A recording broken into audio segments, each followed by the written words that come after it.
Okay, so good afternoon, everybody. Thanks for dialing in.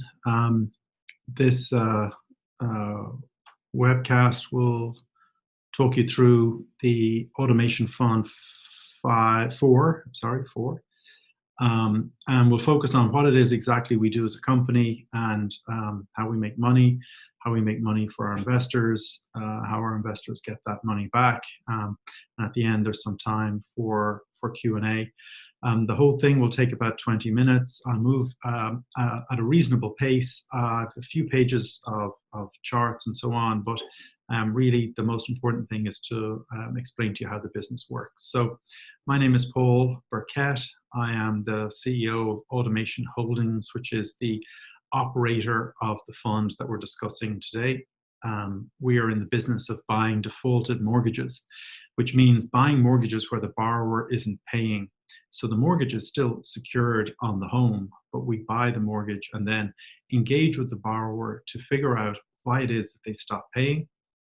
And usually that's because of job loss or some one-off event that means that they got behind, and figure out a way to get them back paying again. And then we use the funds from the borrower payments to pay our investors. I mean, that's it really in a nutshell, but I'll go into a bit more detail over the next few minutes and explain exactly who we are and what we do. So I can just show you a few pages. This is a presentation that we use with our institutional investors. Up until now, we've been going since 2013, late 13, and all our funds so far have come from institutional investors. This will be our first fund that's open to the smaller investor like you and me, and you and I get the same terms as we offer to our institutional investors in this fund. So we're a 5-year-old operator. We buy, we service, we liquidate defaulted first and second mortgages. Our focus is on keeping people in their homes. So we buy the loan and we work out a deal with the borrower. We currently manage about 2,000 loans with an average balance of 100,000 each, which means that we're managing about $200 million. Our historical returns on funds 1, 2, and 3 have been 21%. That's weighted average. You'll see me speak about some other numbers. It depends on the time frame and so on, but 21% weighted average returns on those investments. And we are raising money under Regulation A of the SEC code, which is often called crowdfunding or Reg A+.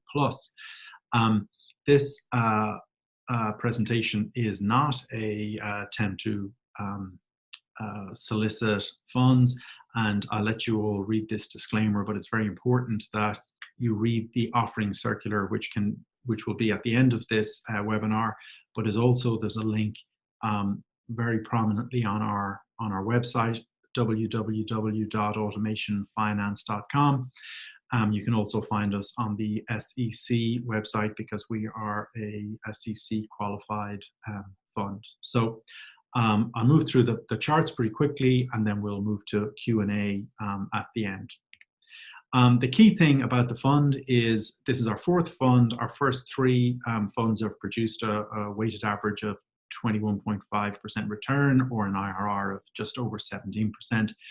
And the key thing for us is to make sure that our investors get paid first. We're targeting an 8% annual return, which, if you can do the math, is roughly 50% of the total return from the funds. The other 50%, because we don't charge any investment fees, the other 50% is basically the cost of running the business. The investor is subscribing for a preference share, which means that gets paid first. The investor gets their capital back and their interest back before Automation Finance, me and my 32 colleagues, get any share of profit. The only thing that gets paid before the investor are the operational costs. So the costs for the auditor, the costs for bank fees, the cost for any of those kind of vouched expenses that you would have in running a business, that if they weren't paid, the business would not be able to operate. And so we're buying defaulted mortgages. It's asset based. So Many of you watching today will have a mortgage. You went into a bank and you applied for that mortgage, and you probably had to put 10 or maybe even 20% down when you got your loan. And you have a mortgage. The mortgage is secured on your home. You know that if you don't pay, the bank can foreclose and ultimately sell that home to recoup the loan that they made to you against it. Typically, the banks do not want to do that. They'd much rather work out a deal with you if you stop paying. But as I'll get to the example in a minute, they can't always do that. And sometimes they prefer to sell those loans to someone like us. And we're in the business of buying them and negotiating with the borrower to work out a deal. The fund makes distributions every month. That means that each month we will pay up to 8% per month on the funds that you have invested. I'm so sorry, not 8% per month, an annualized 8%. So whatever 1/12 of 8% is, we would pay that every month to you. We also offer best efforts liquidity. This is the most often asked question that I get. What does that mean? What that means is if you've put in money into the fund, most of the funds like this run for 3 years, 5 years, or maybe even 10 years. And if you need your money during that, say, 10-year period, the operator of the fund would say, I'm very sorry, but it's only year 2 or 3 or 5. I can't give it to you for another X number of years until you get to year 10. We offer best efforts liquidity, which means if you come to me in year 2 or year 3 or whenever and say, hey, listen, I need to withdraw all of my money or part of my money, we will work with you on a best efforts basis. What does best efforts mean? It means I'll do my best. So the way the transaction would work is the company would repurchase the membership interest that you have in the investment vehicle, and they would then resell those interests to some other investor. So we're raising $50 million this year. There'll be a constant stream of investors coming in. If some investors want to leave, that allows us to repurchase those membership interests. The risk is that we don't have the money to repurchase them, and that's just one of those risks that you need to be aware of. But our intention and our best efforts would be to repurchase those and allow that investor to depart. We do charge a penalty if you do that in the first year, which is 1 percentage point. So instead of getting 8%, if you withdraw early, you will only get 7%, 1% penalty, because there's quite a lot of work in repurchasing membership interests, which we then ultimately have to go and sell to a different investor. We charge no fees. That means we don't charge any fees. I get asked this a lot. So we don't charge any fees. There are no investment fees. All of your money goes directly into the fund and starts to accumulate interest from the day that it gets cleared through the anti-money laundering and know your client requirements that the SEC require of all investment operators. There are fees that are paid to the bank. There are fees that are paid to our accountants. There are lots of fees that are paid to other vendors, but we do not get any fees. We don't charge any fees to the investors for their investments. Our historical return has been 21.5%. We don't offer any guarantees. There are no guarantees. Even holding cash has a risk of inflation. So we may have made 21.5% in the past. That is no guide to future performance. But we're hopeful and we anticipate that our performance will continue and be as encouraging in the next 5 years as it was in the last 6 years. And ultimately what we're doing is helping American homeowners who've gotten behind on their mortgage keep their home so that they're not foreclosed and the house then gets sold. That's not something that we want to do. It's very important, and I'll just read this, there are no safe investments. Even the purchasing power of cash is eroded by inflation. And I want to make sure that everyone here goes to the SEC website. There will also be a link at the end of this video that allows you to review the offering circular. And that offering circular details exactly what we do and all of the risks involved in being in our business. I'm not going to read it because it's 75 pages long. But I want every single person to read it before they consider investing in this fund. The purpose of this webinar is really just to explain the top line in a few minutes of what it is that we're doing. We are an investment platform currently providing crowd access to alternative assets. People talk about alternative assets. What are they? They are things that are not stocks and bonds. So things like real estate, the debt market, which is the market that we're in, we provide access to all of those. And what we're doing is raising money directly from members of the public and using that money to buy defaulted mortgages. We then work with the borrower to solve the cause of their default and keep them on track so they can keep their home. We currently have about $200 million under management. We've been doing it for 5 years, and our historical returns have been 21.5% on the first 3 funds. That's no guide to what the future might be and what our returns might be going forward. Our key focus is on finding loans where the borrower is still in the home and working with them to start making payments again. We're not in the business of trying to get the house and sell the house at a profit. We don't like that business. It's not a business that we want to be in. And typically when we buy a portfolio, we might buy 50 loans or 100 loans. We will convert between 2 and 5% of those loans from non-performing to re-performing every month. So we have systems and a team that works on those loans to get those borrowers back on track as quickly as possible. And the question you're all asking is, how do you do it? Well, I'll get to that in just a second.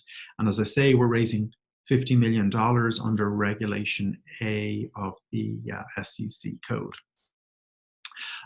So as I mentioned before, we pay a target return of 8%. Why do I say a target? I say that because it is our target. There are no guarantees. We're not FDIC insured. We're doing the business every day, and the first person to get paid is our investor, and they're paid via preference share, which means they get paid first. So far, thankfully, we have never missed a payment. We have not lost a penny of capital. We have never missed really any of our payments as they've fallen due. But again, that's no guide to what the future may hold, because who knows what will happen next year or in 5 years. We're buying non-performing residential mortgages and modifying them to get the borrower back on track. And our prior funds generated returns of 21.5%. But again, that's no guide to the future. But so how does this whole business work? So let's take an example. I've got an illustration of a house right here. This is somebody's home. And we buy this at a 40% discount to the home value. Now, how can we do that? So I'll just take a step back for a second. We buy these loans, let's say from a bank. Pick the local bank that's in your town. Let's say ABC Bank.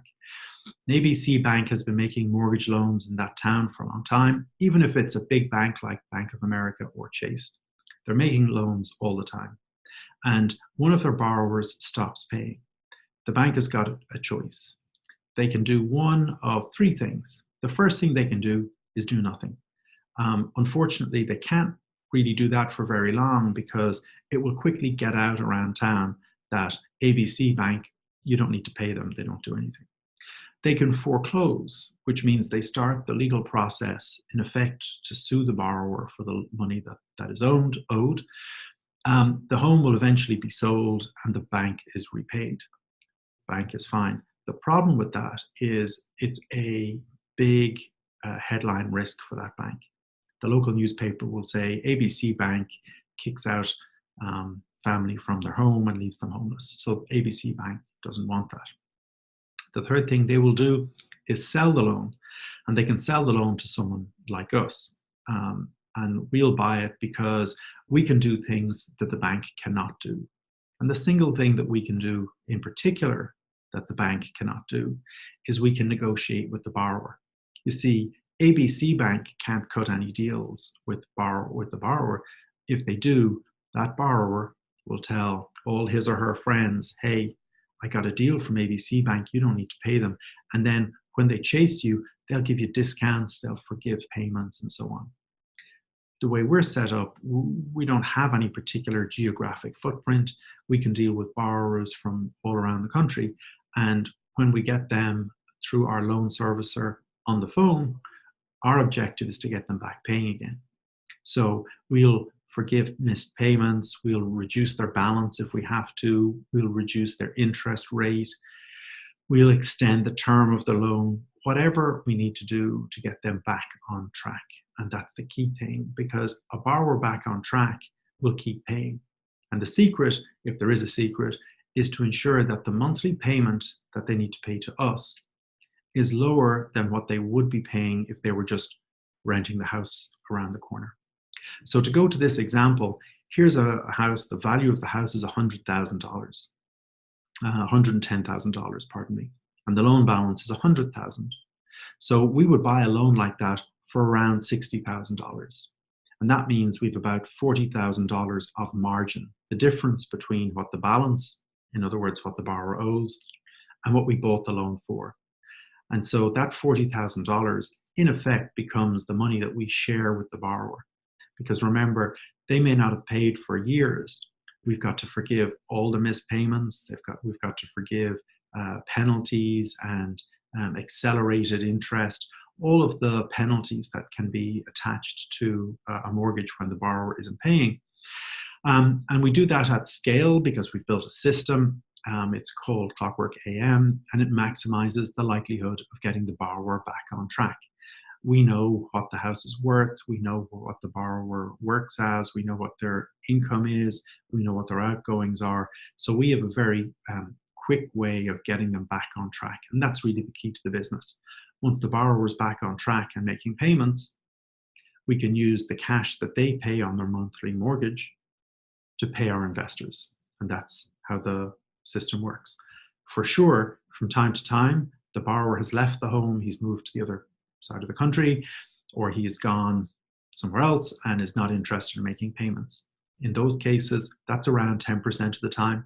We have to complete the foreclosure, take the house, renovate it, fix it up, rehab it, and then sell it. And that's how we get our cash back. Over time, we accumulate loans that are paying. The borrower wasn't paying. We went through the process. Now they are paying. And we hold those loans as income producing assets. We bought that loan in this example for 60,000. After a year of payments, that loan might be worth 80,000 or 90,000 again. So we could resell that loan at a profit and use that money to pay back our investors. We've been doing it for a while. I come from a non-finance background. I'm from Ireland, which you may be able to tell from my unusual accent. And I did 18 years at PepsiCo before starting this business. And before that, 5 years at Procter & Gamble. And I've worked for those companies pretty much everywhere around the world. And came to the US only in 2010 to run one of the businesses here in the US. And saw that rental properties were selling for such an enormous discount. At that time, you could buy a house for about $80,000 and rent them for $1,500 a month, which was a 12, 14, even a 16% return. And so I ended up buying quite a few of those houses. I was spending my weekends and evenings working on that. And ended up buying a loan almost by accident because I was buying a short sale from a bank. I won't mention the name of the bank. And they called me one day and said, "Hey, we can't sell you that house because we've sold the loan." And I was amazed because back in Europe, a company can't own a loan. Only a bank can own a loan. But I was amazed to find out that with some licensing here in the US, a small company like ours, remember we're just 30 people, can buy, in our case, 2,000 loans, and we continue to buy them every month.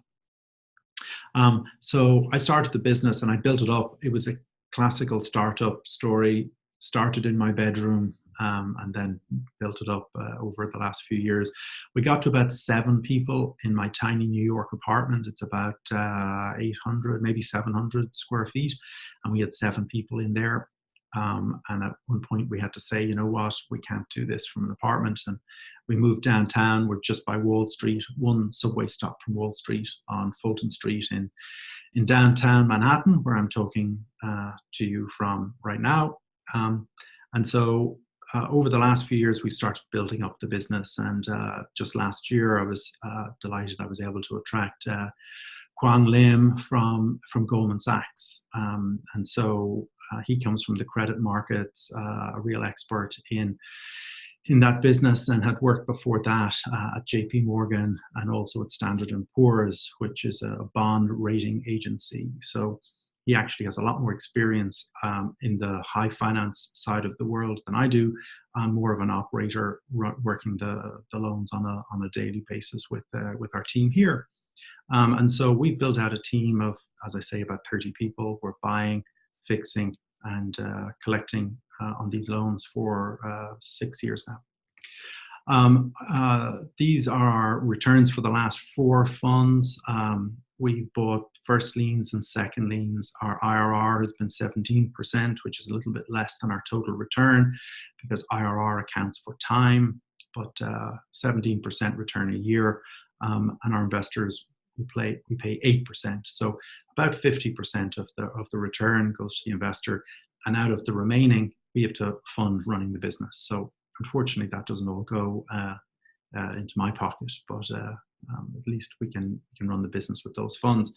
And we've closed out 3 of the funds. The 4th one is still in progress. That looks like it'll do very, very well. We expect to be making about 20% a year on that. And there are 2 or 3 other deals which will close. I'm recording this in January of 2020. There are a few other deals which will close in February and March, which we think will do equally well. So we're excited to get those closed as quickly as we can. So how do we do it? The key thing for us is know where to hide. And so you've all heard of the term tough love, and we're kind of in the tough love business because I've done a chart here with the borrower at the center, and the borrower knows if you're not paying your mortgage, eventually the bank is going to come and foreclose. And given that they believe that's their only option, they spend a lot of time and effort trying to hide from the bank. And in effect, we're the bank. We're sending them letters, we're making phone calls.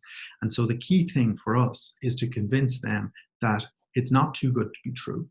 We do actually want to help them save their home. Because, as I said before, we don't want to take people's homes, renovate them, rehab them, and sell them. It actually makes much more sense to own thousands of mortgages than thousands of homes. We don't want thousands of homes. We don't want any homes. So the key thing over the first few days is we will be calling the borrowers frequently as you're allowed to call them to let them know that we're here to help. We want to figure out a payment that they can afford, and we're prepared to forgive missed payments, whatever it takes to get them back on track. We'll send them letters. We'll even send a licensed person to knock on their door to see, is the home even occupied?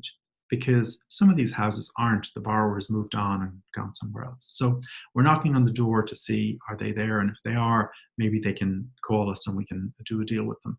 But if none of those things work, we start the legal foreclosure process, because the rubber really hits the road when people think, wow, it's real. I need to do something here. I need to come up with a solution. So if you look at the kind of the map for the first few weeks, the first sort of 12 weeks, it's a coordinated legal and outreach process. We're calling them 2 or 3 times a week, and then we start the legal foreclosure process, all with the single goal of getting them to talk to us. Because once we talk to them and say, hey, I'm going to help you save your house, and your payment is going to be less than it would cost you to rent another house, there's no rational reason for them to say no to that. So that's our key focus. We've 2 sources of competitive advantage, just switching back to the more hard-nosed business part of it. The first is to force value growth through loan modification. What does that mean? So if you look on the left side of this chart, first liens and second liens, they're investment grade products until the borrower stops paying. Because as soon as they stop paying, the banks don't want to own them. The cost of managing them is too high, and the risks of bad headlines are too high. So as those 2 lines start to descend, that's typically where the bank will sell those loans. So if I look at the first one, the first lien, the first red dot there, at about 60% of the unpaid principal balance, that's what we pay for those loans. And if I look for second liens way down at the bottom, it's about 20% of their unpaid balance. And then within 12 months, we have got in contact with the borrower, and we've got them back paying again. And so the value of those loans goes back up, and we can sell them or we can hold them as income producing assets, depending on what the requirements of the business are at that time. So we do that. We believe we're the best in the business at doing that. We can demonstrate that with numbers, and our reputation in the industry and in the marketplace is second to none. But that's one way of creating advantage. The second way of creating advantage is the way we go about the business is very different than the way other people do it. Typically, an investor, so I'm now moving to the right-hand side of this chart. The first step would be the investor hires a loan servicer. The loan servicer has a servicing manager. The servicing manager will have a loss mitigation person, a property preservation, and a legal team. They will then outsource their work to local vendors. The local vendor will then have an associate who then deals with the borrower. So in the negotiation of a loan modification, you can have up to 6 steps between the investor who says yes or no and the borrower. And we fix that by turning that whole model on its head. We have the investor up above. So that would be the fund we're raising the $50 million for to buy the loans. And then you've got asset management down below. And that's us in that bar. And we make, instead of having 6 degrees of separation, we integrate the whole thing. So we manage the loan servicing, the borrower management, the legal recovery, the document management, all of that on a single platform, which we've built in-house that we call Clockwork AM. We work with a licensed loan servicer that does all of the loan servicing. They work with the borrower and collect the money. Because we're not a loan servicer and that's a legally licensed business, we have a third party who does that for us.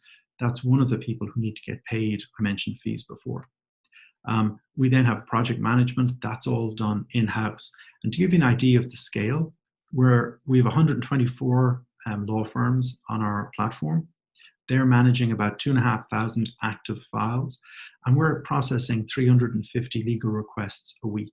So there's a lot of loans moving through this platform relatively quickly to get these borrowers back on track as quickly as possible. We then there's a lot of document management, and sometimes REO, which you'll see here on this document, and property preservation, is when the borrower isn't in the home and there's a hole in the roof. Well, who fixes the hole in the roof? Guess what? We do. We have to send a vendor out to do that. And then all the accounting. You can imagine 2,500 loans. It's around 2,000 loans right now, because every month loans settle or we sell them, or the volume of loans changes each month. The accounting is incredible. So we have a team of 3 CPAs who do all of that. Every penny is reconciled and all the accounts are audited and ultimately reported to the SEC twice a year.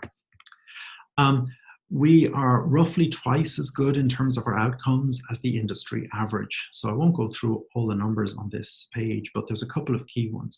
We modify about 4 times as many loans as our competitor. And if you look at the bottom, we do a post-modification survey with every borrower. So that means after your mortgage has been modified, we go to you and say, hey, are you happy or unhappy? And I just took these 2 questions. Overall, how satisfied are you? 90% of people are satisfied. To be clear, these are people who haven't made a mortgage payment for 7 or 8 years. They've been living for free for 7 or 8 years. We finally found them. We've started foreclosure where they thought they were losing their home, and we've been able to save them from foreclosure. And on the right side, I have a modification that works for me. 91% of people agree. So we treat the borrowers very well. You can read some of the comments, but Josh is one of our rock star people who works at the servicer. We've got several others, but he's been with us the longest, so he gets to appear on some of the charts. But he's just terrific, and our borrowers love him, and they should, because he has saved more than 2,000 people from foreclosure and potentially from homelessness. To talk you through a couple of examples. So there are a million examples you can talk through, but if I talk through just these 2 for a quick second. So we bought this loan when the borrower was 42 months delinquent. They hadn't paid for 42 months, more than 3 years. And we ended up modifying this. It's from Slidell in Louisiana. The asset was worth about $225,000. We paid $137,000 for that. So we paid exactly 60 cents on the dollar for that. We bought it in December of 2017. And it often takes 12 months or so maybe even 18 months to work out a deal with these borrowers, because it doesn't happen quickly. We ended up selling it as a reperforming loan, so it was not performing, and we fixed it, and now it's performing. And we ended up owning it for about 18 months.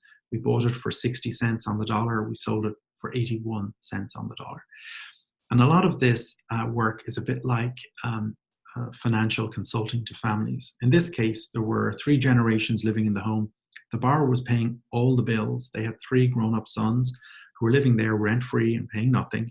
And as I recall, the cell phones, the cable TV, everything was paid by mom and dad, and the kids were not making their contribution. So it was interesting because as we engaged with them, it turns out that they also had a second lien that was not performing. And we were able to pull together a plan that modified the loan and got them back on track. We made a return on investment of 31.5% on that loan, and the IRR was 19.5%. So we modified that pretty quickly, but it did take almost 2 years. A second example in Mastic Beach in New York, not too far from where I am right now. The house was worth $150,000. It was in very poor repair. We bought it for 55 cents on the dollar in March of 2015. And we were also able to get this reperforming, selling it for about a 21 percentage point profit in April of 2017.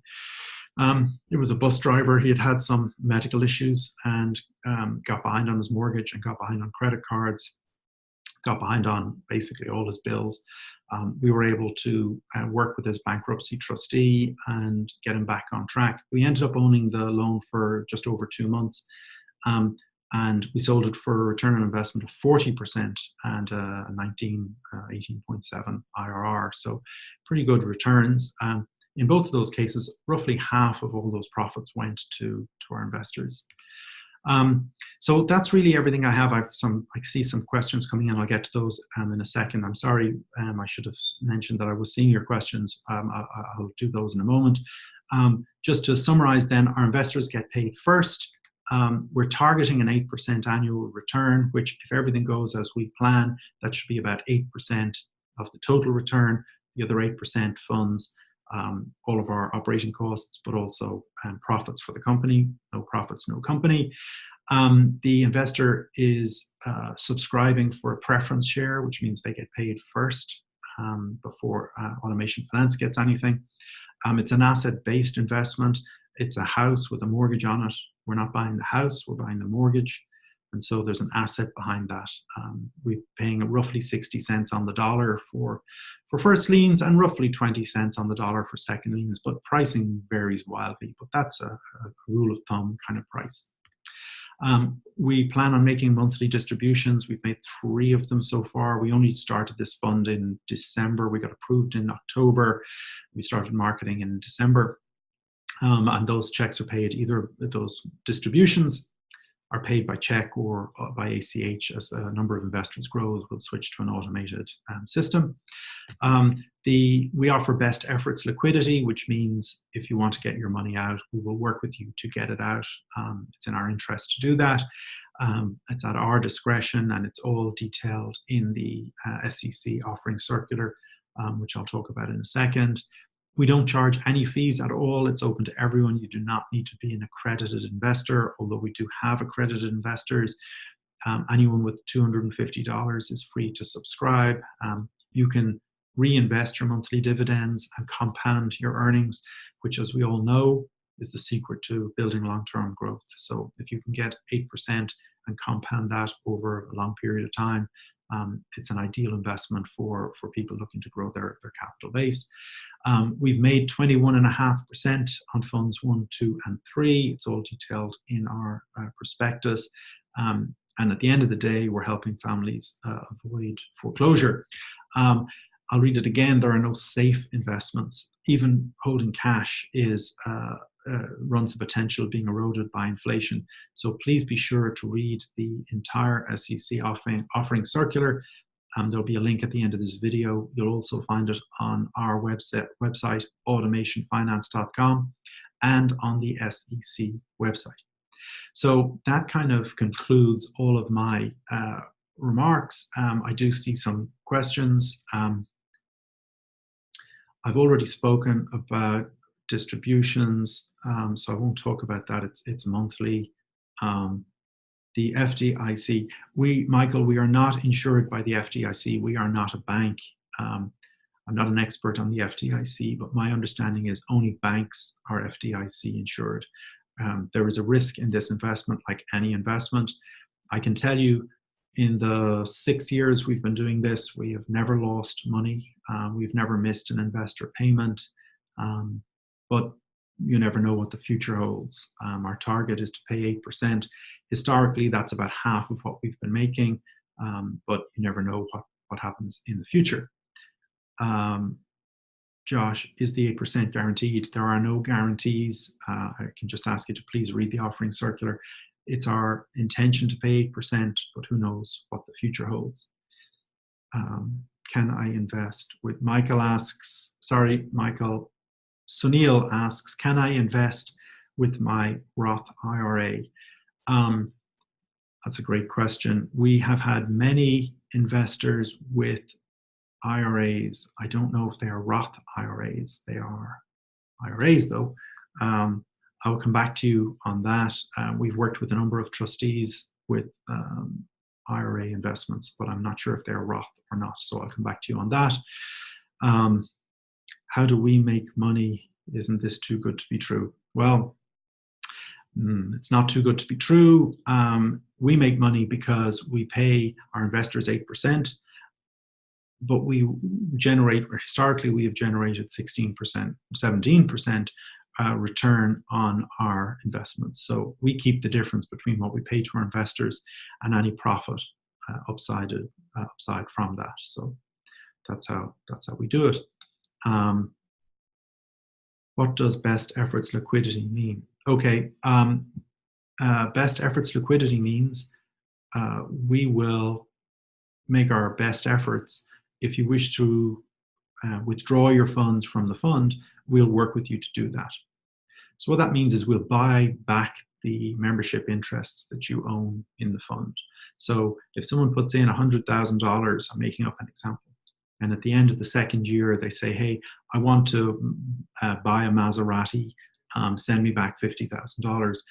We will we will repurchase those membership units with our own funds, with the company funds, and we'll use those units. We can sell them to a different investor because they will get the same terms as the departing investor. So that's what best efforts liquidity means. It's not a guarantee, because it may take us 60, 90 days, or it may be that we cannot get the money for some reason. If there's another crash like 2008, it may be that we can't redeem those units, we can't repurchase those units. So it's best efforts, we'll do our best.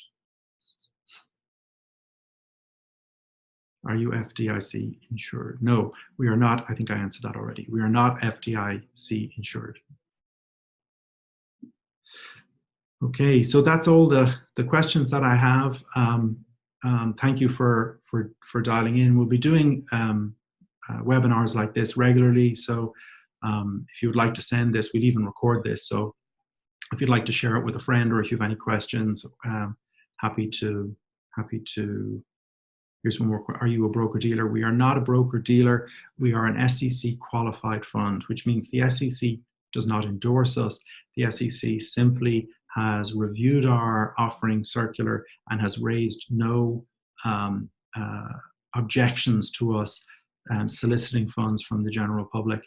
We need to get an annual audit, and we need to file semi-annually with the SEC. So all our financials will be public information. Our first filing is not until summertime, but we'll be filing twice a year, and we'll get an audit at the end of each year.